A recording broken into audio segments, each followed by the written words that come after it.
សួស្តីអ្នកទាំងអស់គ្នាខ្ញុំណារ៉ែនដល់ខែធ្លាក់ភ្លៀងអញ្ចឹងបងប្អូនគឺថាសបងកែបសម្រាប់បងប្អូនដែរទៅរកកែបបានឬក៏ទៅទិញបានអត់ដឹងថាស្លអីអញ្ចឹងបងប្អូនអាចធ្វើស្ងោរងៅដូចខ្ញុំបានណាបងប្អូនគឺដំបូងខ្ញុំធ្វើការជៀនកែបហ្នឹងណាជៀនឲ្យបានក្រៀមល្អអញ្ចឹងមកបងប្អូនតពីក្រៀមល្អហើយយើងធ្វើការដាំទឹកណាបងប្អូន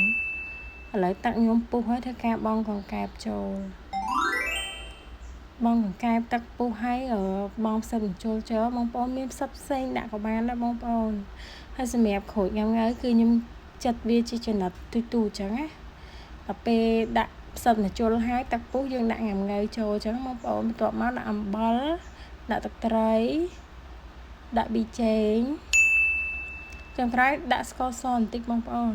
ដើម្បីបង្កើនរសជាតិអញ្ចឹងណាម្ហូបនេះគឺថាងាយខ្លាំងមែនតើសម្រាប់បងប្អូនណាដែលខ្ជិលអីក៏អាចធ្វើបានដែរព្រោះម្ហូបនេះងាយស្រួលធ្វើណាបងប្អូនហើយមានរសជាតិឆ្ងាញ់ទៀតបងប្អូនកុំភ្លេចសាកធ្វើញ៉ាំទាំងអស់គ្នាណាតែសារខ្ញុំមិនមែនជាចុងភៅទេបងប្អូនទាំងអស់គ្នាអញ្ចឹងសម្រាប់គ្រឿងក្នុងម្ហូបនេះគឺខ្ញុំដាក់ស្មានបងប្អូនដោយសារតាយើងអត់មានក្រិតក្រមអីទេព្រោះអីយើងមិនមែនចុងភៅអញ្ចឹងយើងដាក់ឲ្យភ្លក់តាមចំណង់ចំណូលចិត្តផ្ទាល់ខ្លួនរបស់យើងអញ្ចឹងអរគុណបងប្អូនសម្រាប់ការទស្សនាវីដេអូជួបនឹងខ្ញុំនៅវីដេអូក្រោយជំរាបលាអ្នកទាំងអស់គ្នា